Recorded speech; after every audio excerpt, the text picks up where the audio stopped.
I'm Greg Robinson. I'm the Chief Curator here at BIMA, and I'm just going to say a few welcoming words. It is a thrill tonight to be able to celebrate so fully the Cynthia Sears Artist Book Collection and what it not only brings to BIMA in terms of our mission and engagement with the broader public, but the service it does to the entire arts community and the public. I think most of you know this, but Bainbridge Island Museum of Art is in this very, if not unique, very rare situation where we're able to collect and show artist books. A lot of the collections, which are very large and voluminous, no pun intended, but they belong in special collections libraries across the United States, which are very, very important and accessible to the public. People can go in and research things and look at things, but it's in a more limited format, and it sort of reinforces the special nature in the sense that the public doesn't perceive that there's as much access to this wonderful art media as it is. As the Chief Curator, I think of artist books as part of the family of other arts media that has not been seen in the fine art world historically in museums. We can remember when photography, of course, when it was new and seen as more of a documentary form than an art form, wasn't initially in fine art museums. Ceramics, glass, most of the craft world. And I just think it's, we of course at BIMA, I won't say we don't distinguish between fine art and craft. There can be distinctions, but there's no hierarchy, and we really blur any sense about that. So I am really honored to be able to be in a position to help promote in a broader way this art form, and also to articulate how complicated and diverse it is. And I want to thank Cynthia Sears, who's here tonight, our founder, and of course,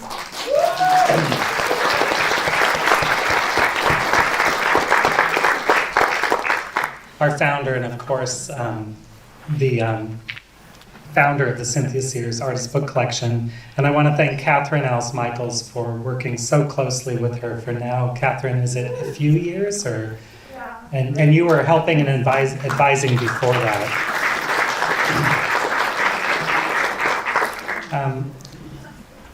And before we get started with the formal program, I would like to do a land acknowledgement. We acknowledge that the land on which we gather is within the Aboriginal territory of the Suquab, people of the clear salt water, Suquamish people.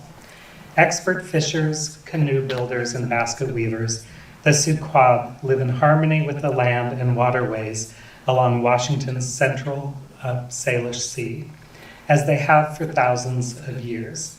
Here the Suquab live and protect the land and waters of their ancestors for future generations, as promised by the Point Elliott Treaty of 1855. We pay respect to their elders past and present.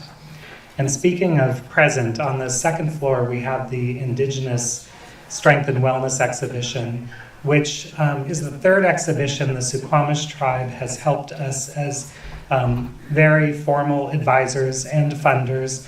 Robin Saigo of the tribe is actually co-curator with Gail Tremblay and myself. Robin Saigo is with the Suquamish tribe, and we're greatly indebted for their investment in helping us to learn and get better at understanding and promoting Indigenous art.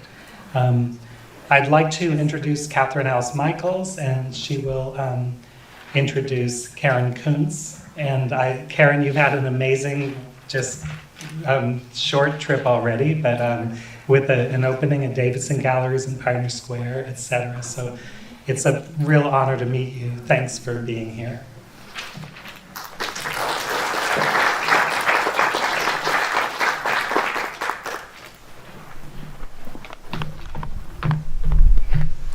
Hi, everybody. Thank you for coming, some of you from so very, very far away.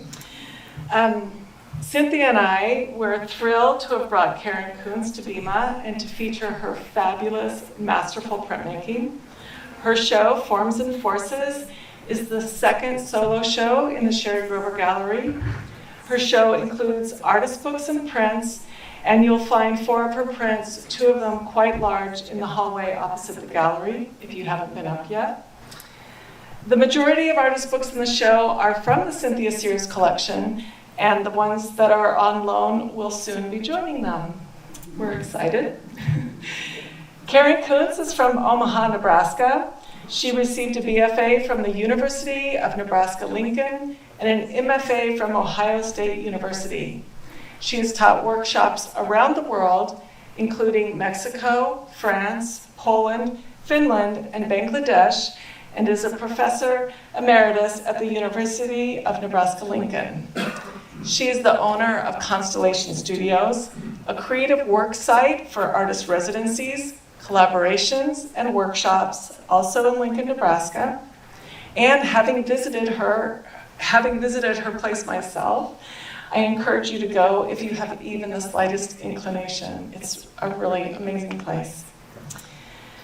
Kunc is known for her colorful woodcuts that reference elements of the natural world. She uses her printmaking processes to mirror both natural and human impacts on the earth, reflecting the cyclical processes of evolution and destruction. We have a catalog of her work on sale in the museum store, along with some of her artist books that are available if you're interested. And Karen is also having a print show at Davidson Galleries in Pioneer Square for the month of April. She's teaching a 3-day workshop at Barn on the Island today. Today it began and goes through Sunday. And she's also going to be in the gallery on Monday for Meet the Artist. I don't know the time. It's 11. 11 to 12:30 or something like that. Her work has been shown internationally and awarded by many, many institutions. It's truly an honor to have her here. Let's give a warm welcome to our beloved Karen Kunc.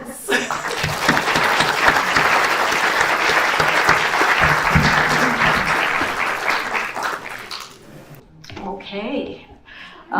Welcome, everybody, and thank you for being here. I owe so many thank yous to all the people here at BIMA and at Davidson Gallery. I have met so many names. It's kind of a big swirl up there. I do owe a lot to Cynthia Sears. Thank you for being such a wonderful patron of my work. I'm so appreciative of that. And Catherine Ellis, who has helped with all the curating and helping make this happen. So I'm just really thrilled to be here. And I hope you can hear me. Everybody okay? And this light can go down a little bit so that the slides will glow. I would really like you to see everything. I've titled the talk, The Space Within, which is really about thinking what goes on in my mind. And I'm going to try and reveal some of this. This book work here is called Aqua Alta. And I actually will not show things in chronological order. It's going to get mixed up, and I can't remember any dates. So we'll just have to see how that goes, and you're going to see the interrelationships that end up making it much more interesting for me to talk about. And actually, The Space Within is about all the big questions and how that I'm actually searching for questions that help me work through the art that I'm doing. Like they said, I'm from Nebraska. It's way out there in the middle, very different from here, and we all have our mythical ideas about place. And certainly that's one of the things about Nebraska, the big open skies, the university, which has been my academic home for 37 years. I retired 3 years ago. And actually, it's a great place to have a perspective that goes outward. I'm always looking out, but value the opportunity to be home and contrast those differences of going out and coming back. Who I am is certainly shaped by my place and being grounded literally with the family in the middle of everywhere. So you see me, I'm the second one from the right in our Czech costumes. We learned Czech songs from my grandmother. And here I am picking up walnuts in the yard. Literally, you have to take care of your ground. We did a lot of summer vacations in the Vista Cruiser, going around, and it actually places a sense of perspective and a sense of a map in my mind. I really understand those proportions of distance and space. Actually, I learned that my great-grandfather did some bookbinding, and his little stamp is there in a book that he probably did just binding magazines together, and there's his old book press that I have.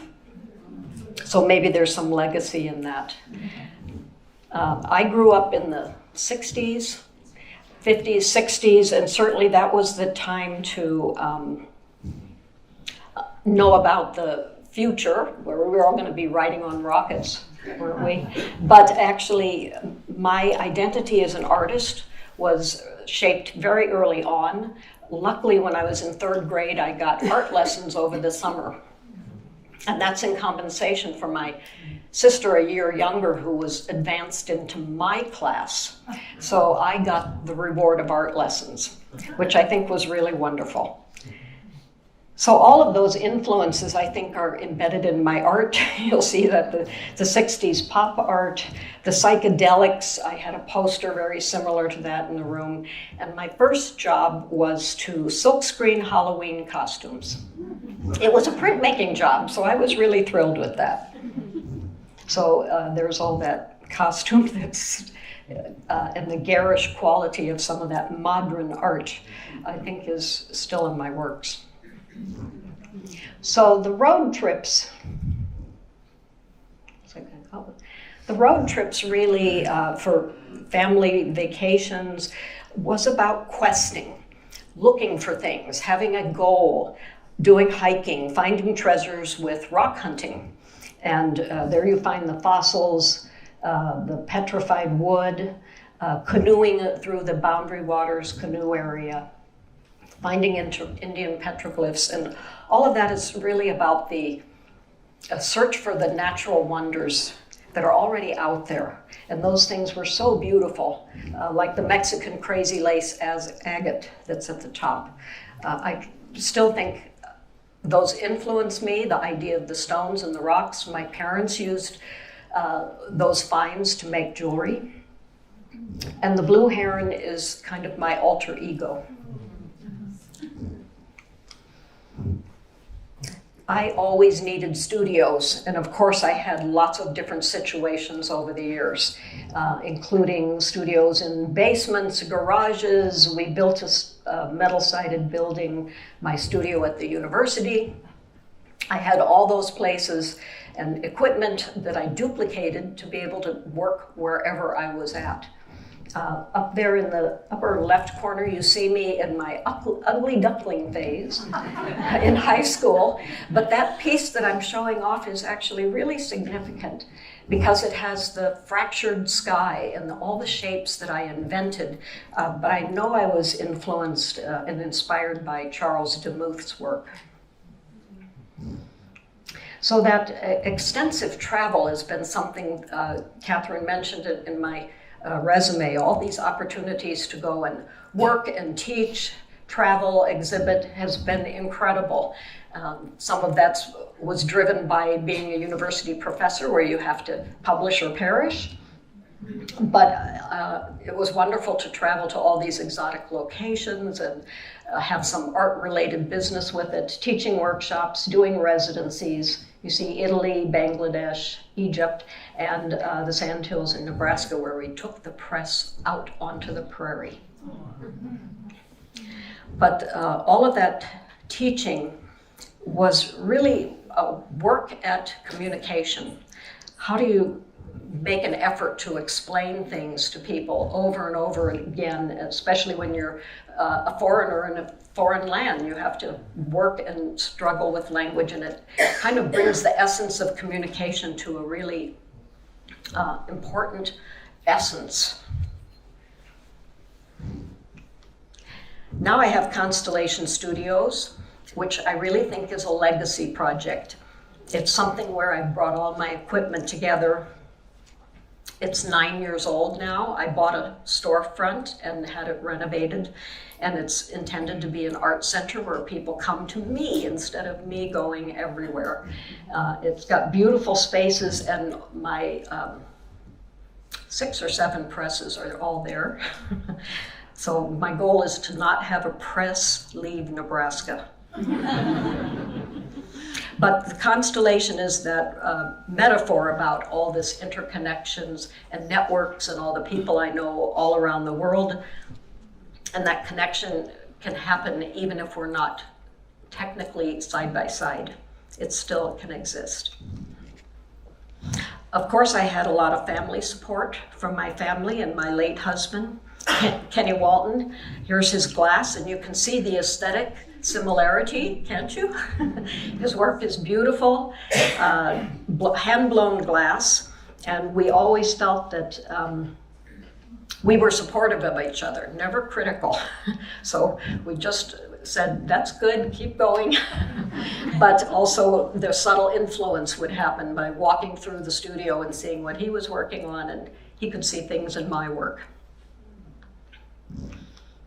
So it's been an unbelievable journey that I have lived through so far, and you can see all that history embedded in my work.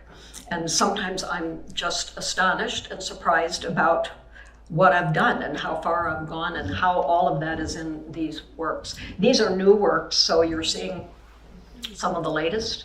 The top work is just brand new, Labyrinth, and the bottom one, Drifts of Ice and Gold. These are woodcuts. How did I get there? It's still amazing to me, and it all looks like my work. So I'll show you some influences and background. Certainly, my influence in bookmaking is part of printmaking history, and I have always identified as one of the scribes, drawing and making illuminations and decorations, embellishing, making something really beautiful. You see the scribes up there, looking with their scrolls of paper, those beautiful books. So they were one of a kind. But then there's also the print history and that transition between the manuscript and Gutenberg and the technology of what happened with printing invention and distribution of the technology all around the world and how fast that happened. It's similar to the technology change that we're going through right now. So here you see Gutenberg and his prints, his printed Bible. So I was very influenced about making books by taking one small class in the art education department when I was a graduate student. And it was bookmaking, and we did the blender making, paper making, and one book binding and one typography. But then it inspired me to do books. So these are my earliest books that were done for my graduate thesis show. I wanted to extend and exaggerate the format even then. So the book on your right is monoprint book, and it's a lot of pages and opens very extensively. The other one unfolds like map pieces, papers that are folded like a map, and then they're encased in these glass stained glass boxes. And early on, I was very interested in exploring all the decorative paper making processes, making handmade paper. Here's marbling, where it saved a small section that had the print in it. So I was combining the two even early on. And then when I got back to Nebraska after being in Ohio 9 years, I worked with Harry Duncan of the Abattoir and the Cummington Press. He's considered the father of the private press movement. He worked early on in the 30s and 40s and was a professor at the University of Nebraska in Omaha. So I took some letterpress workshops with him, and he was a follower of the crystal goblet theory of book design, where all parts equal to each other and don't outshine any part and don't outshine the text. So it really enhances the text like a crystal goblet enhances the wine. And here's one book where I collaborated with him. I did the wood engravings, and it's very classical and beautiful. He has such a wonderful sense of design with typography. And this is the work that I made with Harry Duncan at the time, Lyric, where the text and the space interrelates. The text is about medieval love song, of chivalry and animated notions of love, from a 13th century love song by Guido della Colonna. So it was really a wonderful project to start with, really getting some of my letterpress skills. And then, of course, you can tell in my work I'm influenced from the woodcut traditions. And that goes in two directions. Certainly from Europe, there's the German expressionists who do woodcut for the rough, honest quality of the wood material itself. So you see Kirchner's example there, that are rough-hewn and honest and expressionistic. So I certainly am operating with that direction in my woodcuts, but then there's the side from Asia, particularly the Japanese ukiyo-e woodblock prints that are so beautiful and so worldwide influential. And why do I have that influence in Nebraska? But when I was in school, we had an art historian who gave us 3 years of Asian art history. So I took all of those classes and really understood and identified with some of the aesthetic choices that you see, in, especially the prints, where things are stacked up on top of each other and tied to the edges, and you have flat planes of space. And all of that is a characteristic that still enters my work. So it helped me over the years to kind of analyze facets of my work and what I use and the materials. So paper is an important foundation. And here I have an example of a paper wasp nest, which is very honest. You can tell where the wasp itself collected the vegetable matter and pressed it all together.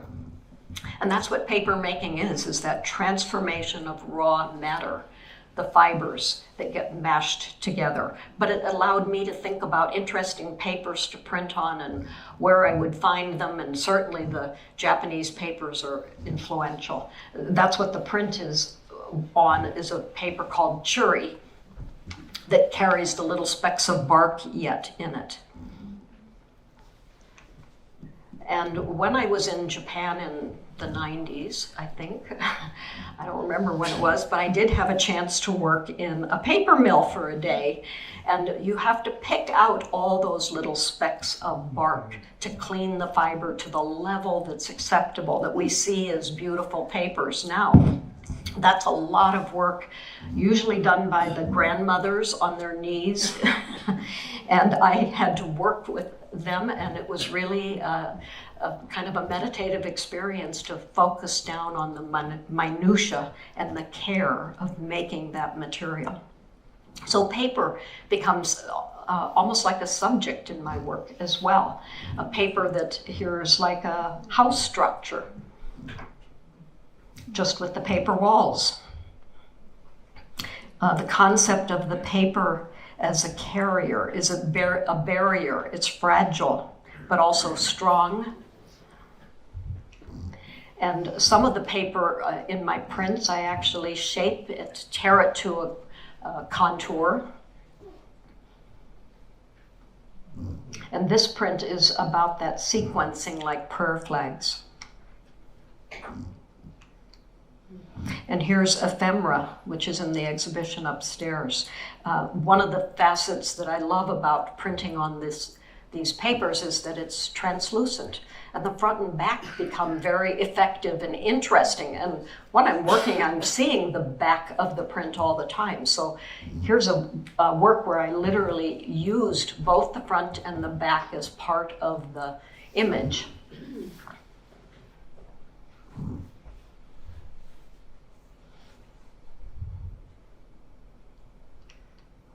Then the other aspect of material use is the wood. And I do woodcut prints. How did I arrive at wood? Because it's practical and it's accessible and it's everywhere. And I like looking at wood objects and found wood and worn, weathered wood. The trees here are amazing to study for the wood. Here's a fence in western Nebraska where there are no trees. And that waste is still used from a mill to make that fence. And this is a little sketch in a national park where the wood has a function. It's keeping all those visitors from falling off the cliffs.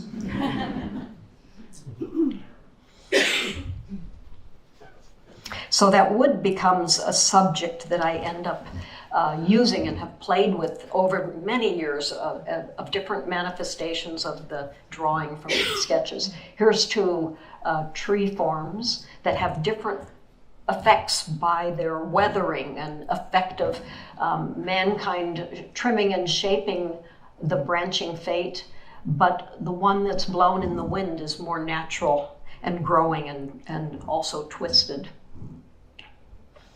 So that becomes the subject about the forces of nature that's so beautifully used for the title of my show.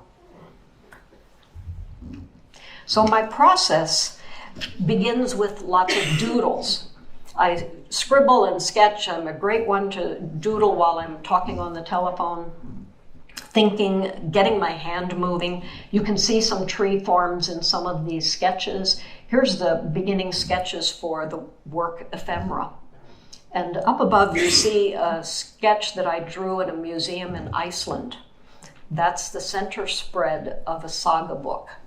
And you can see the holes that are worn from the pages being turned over 500 years. So I've had the workshop today, and everybody's quite mystified by all the processes of working in the woodcut, but they're going to learn it and we'll work together.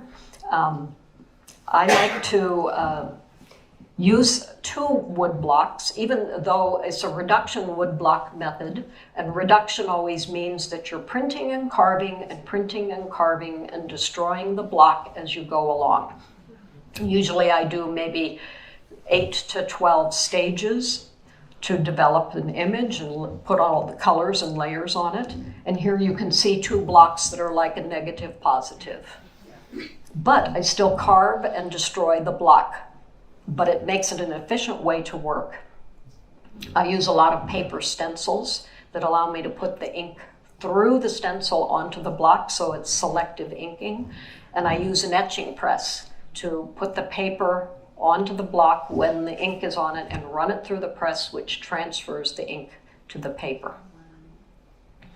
So it's pretty mysterious yet to me. It's always fun. I'm not a great carver. I think I'm a wood cutter. I gash the wood and it struggles and it fights with me. And I actually want to have that engagement with the wood, with the material, because I have enough of a perfection instinct that it keeps it in moderation, because I have something that's fighting back with me. Here's the wood blocks being carved. I use a lot of colors, oil-based ink that is applied with rollers, and lots of different colors. I can sometimes apply 8 colors at a time. You know, between 4 and 8 is kind of typical, especially on a large print. I carve my blocks by hand.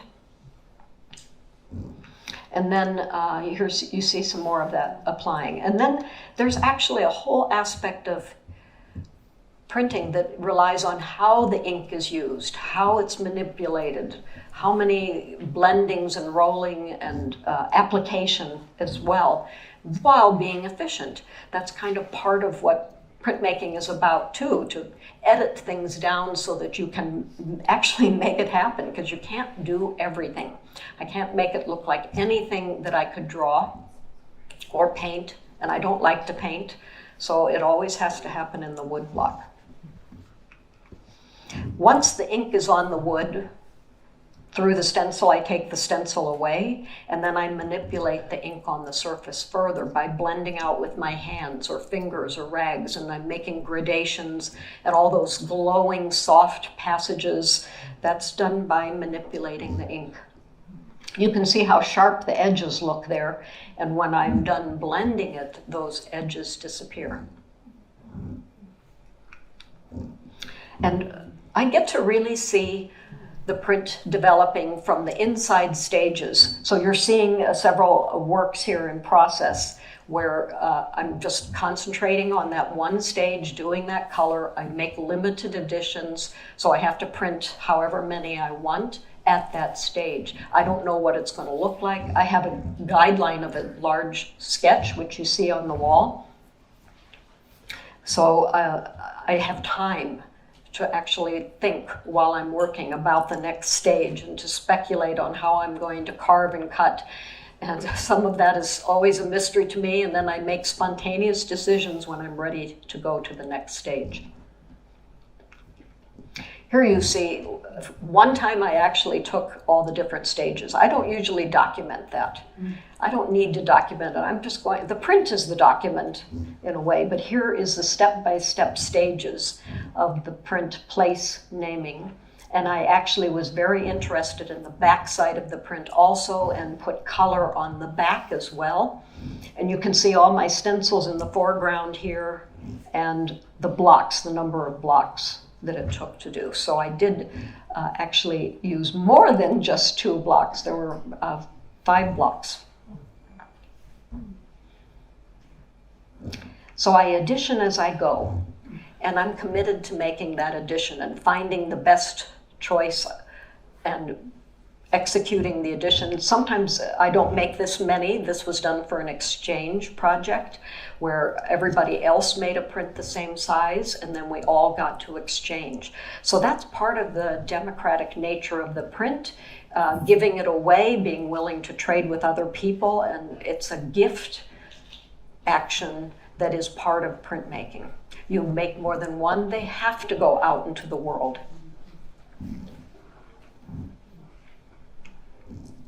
So I'm thinking also about concepts of the book, and have been very interested in the history of the book as in an archive, in a library. Here, this is in Italy, at a municipal castle, and they had all these ancient books there, which probably had years of records. And you see the other images where the library is in the Wonder Cabinet, the same place as where the museum would be. How wonderful and important and valuable the books were. So there's a lot of theory about books that go beyond just the making and just the techniques of sewing and stitching. So on one side of this sequence that I usually show to my students, you can see the basics, gluing things together. But that really becomes about bigger concepts. How do you cover and uncover things? How do you contain, preserve? How do you read? All of those become some of these big questions that I'm interested in. And then it's a way we are mining the depths in this field, something that we know so well, so intimately. Everybody understands the book, but how do you take it beyond that? So I'm interested in that idea, the concept of the problem of gathering. How do you make order? How do you do sequences? And there's lots of ideas about the gathering of materials and binding them together, including the junk pile in somebody was being evicted, I think. And the materials that are gathered, how artists are thinking of tying things together. Is that a book? But maybe it could be counted as part of those concepts. So some of that has led me to doing alternative materials for the book as well. This book, prayer book, is literally carved from wood. It has wooden pages, gold leaf, and embedded inside are some of these very precious natural forms. This thorn bush branch.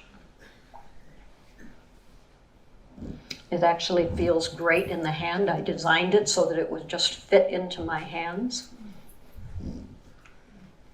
And this book is like a big exposition. Its pages are exploring the ideas of where ideas originate for me. I think it's revealing. It's an open book is why it's called that, because I'm revealing all my ideas. And here you see a tree again, and then the tree as a slab, the tree rings.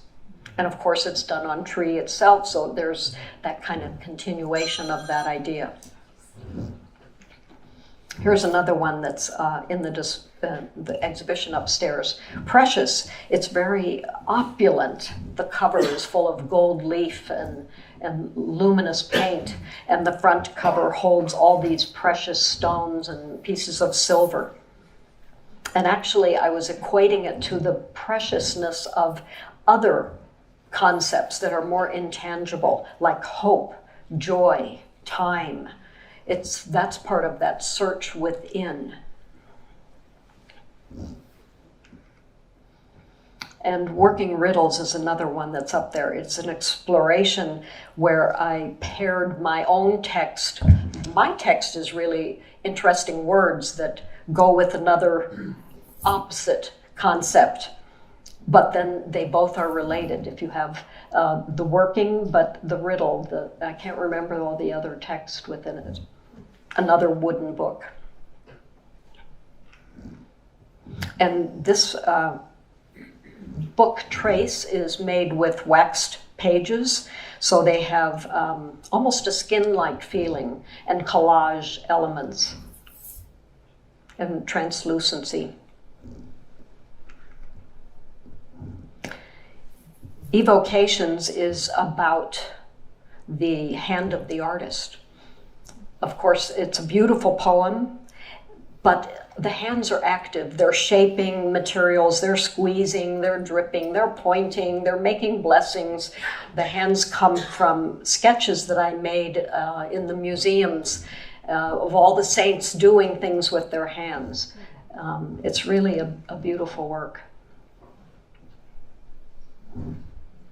And maybe that's part of the question and purpose of being an artist, is to use your hands to make actions, to shape material into something else, raw materials, and then they become transformed.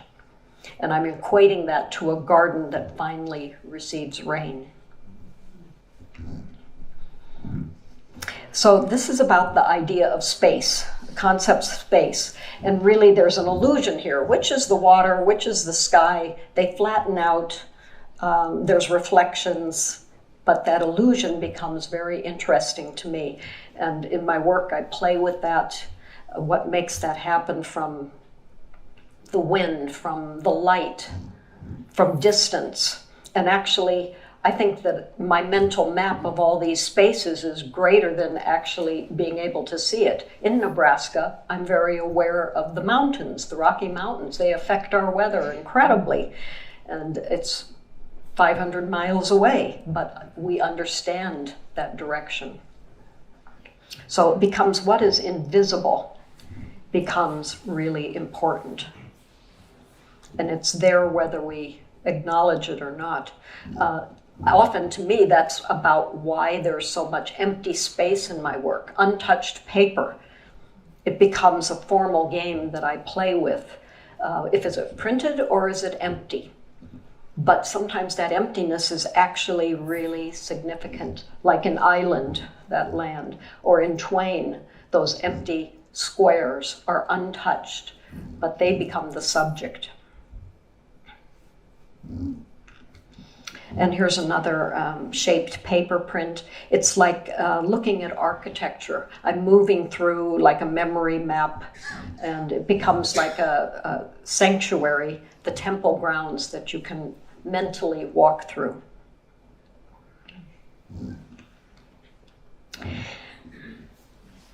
So what happens in that space becomes a question, and you know it can change in a moment.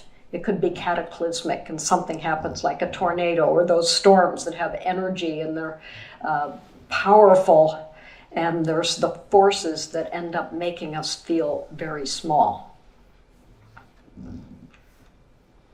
So I'm thinking of that particularly in this work, Fractured Terrain, with the flowing undulations of time, of space, of the macrocosmic and the microcosmic, which is a beautiful text in here by Umberto Eco that is a metaphor about the avalanches of stone. It's like his words are like a tsunami flowing out, and this river of stone is moving. And I made this work at the time of the big tsunami, and how many, 500,000 people died in that one. And this print actually is not a book, but I think it very much fits into the book concept because of that square format that's suggesting a book-like shape, but it's filled with sedimentary layers like of a geological time, all those stratas, but they're suggesting pages as well as being a record book.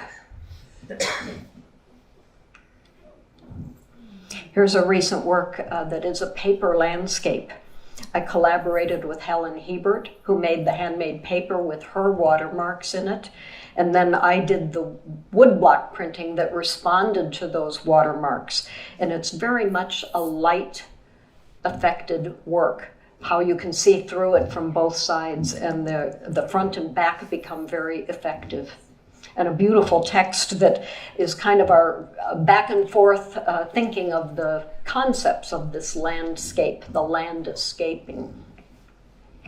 Is it a poem? I'm not sure, but it's our words. And at various times I've taken my work and had opportunities to install it in unusual ways and presentations.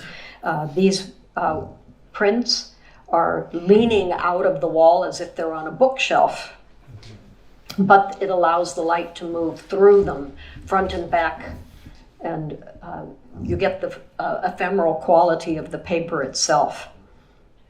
But it's really a way to bring in a lot of light and to create a surrounding being enclosed in those pages.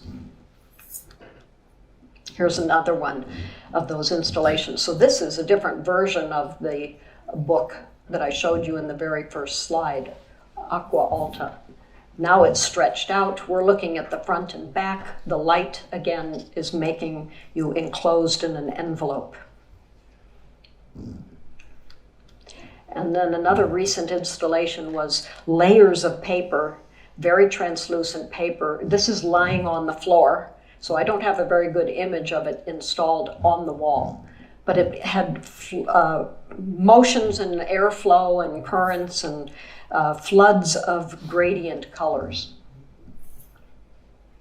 These were the wood blocks that were carved by a laser, which is an experiment that I was able to work with an intern. So my research into the book led me a few years ago to an opportunity to go to Washington, D.C. and do research at the Dibner Library of History of Science and Technology at the Smithsonian, as well as the Library of Congress, and having a chance to look at these beautiful books from the collection and kind of pursue my quest of what was technology back then? What did they imagine? Certainly was the technology of wars and machinery, things that maybe were fanciful and never built, but the botanicals were interesting, the garden plans, and certainly you can see the design of letters. all of those things became very interesting and influential. And I was looking for new icons that I could play with. So it becomes part of this quest that I'm looking at for the wealth of historical text forms that are out there. You can see it on these inscribed amulets, the letterpress text, other cultures that had writing, that developed ways of communicating, even funny signs. All of that has a cryptic but meaningful sense of relating to how we communicate.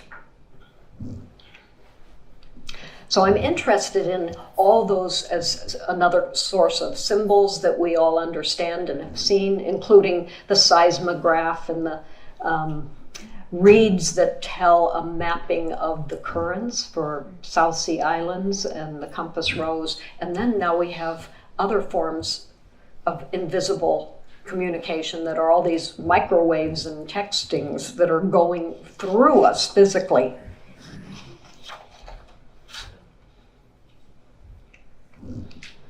So that has led to these new works and images where I've combined some of those elements and new images from, you can see in my sketchbooks there, done in the library, the sketches of distillation practices and how they were recording that. The Tower of Babel, strange things that I could find and think that were very interesting. And I combined them in a series of prints that are book-like. They're folios. They're not really bound very much, but they have a beautiful form of that flowing pages on both sides. The series is called Volumina. And I'm not a writer. I'm not a poet, but I do work with words all the time, especially when I'm thinking about titles. So you can see this string of lists of words that I'm working on. And it becomes a really interesting exercise for me to come up with the essence of what an image means and how to distill it down into just the right words that feel right on your tongue when you say them. And then it ends up becoming the title of a print, a very concise way of saying something really important. And of course, I like to use the letterpress. I want to use the type. I want to set with metal type. I have a collection of type, and that takes a lot of effort. And I'm not doing polymer plates. I don't want to design in the computer, so I have the joy and struggle of the limitations of the metal type itself. But of course, that gives an impression that's unlike anything else. So it becomes about the quality of the printed word. Here it's on some handmade paper that I made, and you can see the embossment. It's actually very physical. And I've worked with others' words, and that's a real joy and challenge to find words that are just the right thing that fits with my work. I've worked with living poets, colleagues. Some are famous, some are not. Some I asked to write for me. Some I used things they had already done. Some of the poets are long dead. And all of it's for finding words and studying what is going to work with my books. So Lenora Castillo contributed this text that she wrote for me, On This Land. It's very simple and beautiful, about an immigrant who accepts the place they've arrived at by taking a drink of cool water. And this one is The Unfolding River of Time. It's a song to slow down and to sleep and let life rush by. So that's really good advice that I needed at that time. This is a recent work where I made the handmade paper, and the handmade paper carries effects that are like writing, the little stains, the dots, the stencil work that ended up creating text-like words. And then I printed the text on top of it. This was done with polymer plates. It's a beautiful poem about the impossible moment of the present and the strings of incidents that are all about reading, voicing, and preserving the written word with ink. And this work is about the precious things that we really hold in our culture: air, water, and oil, and the relationships of the volumes of our life necessities, the proportionate amounts. Air, water, oil. And here's these large prints that are upstairs. Spectacular new works. They're very incredible. The paper was that size, a special paper from Japan that I did not want to cut down. I made these two images to relate to each other about exotic life forces, endangered, and of course in my style, very exaggerated. They're like sanctuaries.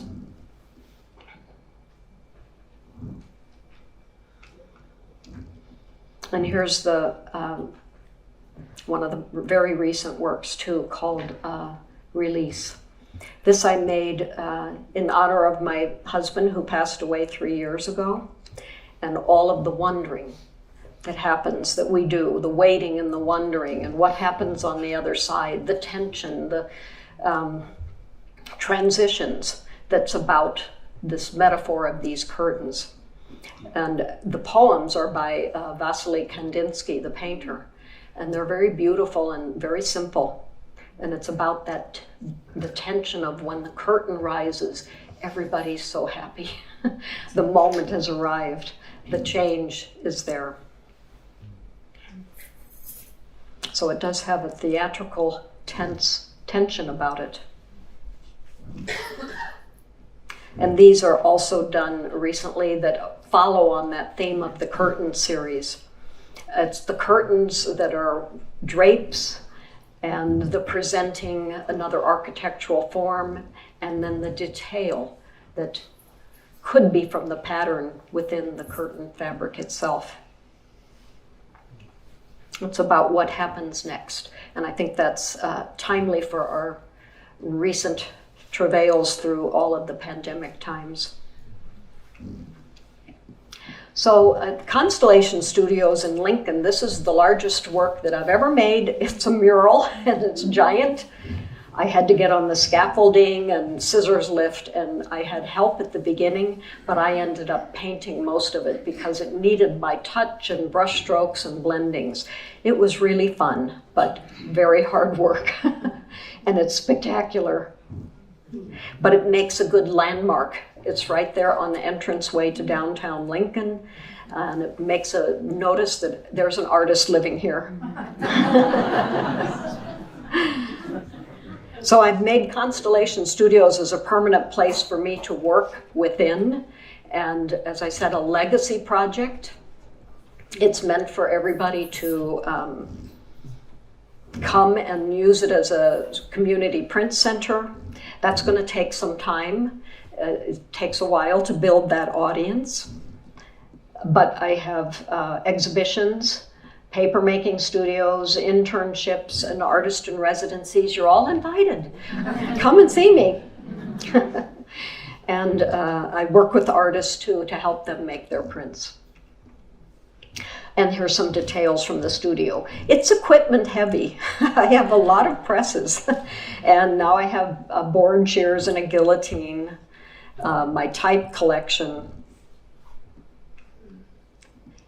and the presses, and the books that I make for models for the workshops. But it's been really interesting and amazing for me to have the opportunity to do this activity of organizing something that's what I want to do, and I don't have to ask anybody, no permission. With the glacial pace of the university, this can just happen when I want it to. So it's been a really engaging and interesting thing to do. So I've had lots of workshops. I get to fancy all of my interests, the decorative paper making, the printmaking, having people teach workshops. We're doing marbling here. And I've had some wonderful artists in residence come. Everybody's just been great, including some international artists from Japan and Poland and Finland. And beautiful exhibitions that I can invite artists. Barbara Tettenbaum had a beautiful, important exhibition of her special project about reading My Antonia, a book by Willa Cather. The famous Nebraska author. It was an amazing exploration of almost mental mapping and visualizing that space. And then the other collaboration that was really interesting was working with an Italian group who had a project that was Metropolis. And then I organized a project to do Invisible Cities and invited people to contribute that. And then we made a huge accordion fold book that also toured back to Italy. So this combination of exchange is really wonderful. So Constellation Studios, you can look it up and see what that's about. It's a wonderful opportunity for me to share and to continue keeping an active life. And here's my blue heron again. The blue heron is such an important metaphor for me, and I adopted it way back right out of graduate school because it means about being in the right place at the right time. And that's basically what my art is about. I'm taking chances, I'm being spontaneous, and I made choices that are part of my instinct and experience, and something amazing happens. Just like being in the right place where you see a blue heron fly across the full moon at sunset. And that's had happened. So that's an important metaphor for me still. Thank you so much.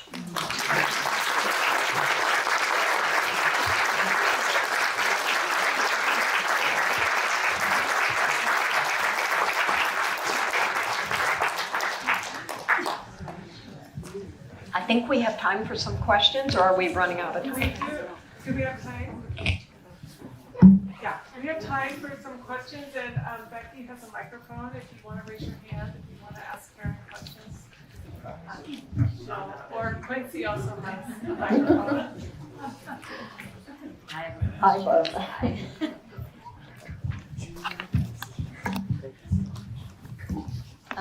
I'm so curious about your comment about not liking painting. Because I was talking to Kathy today, just thinking like, why did you not ever explore painting when clearly like you're this amazing imagist? But so I'm curious about that. The mural obviously is a painted project. Mm-hmm.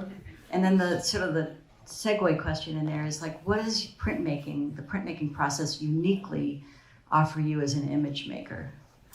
Good, lots of things. Keep all of them in mind.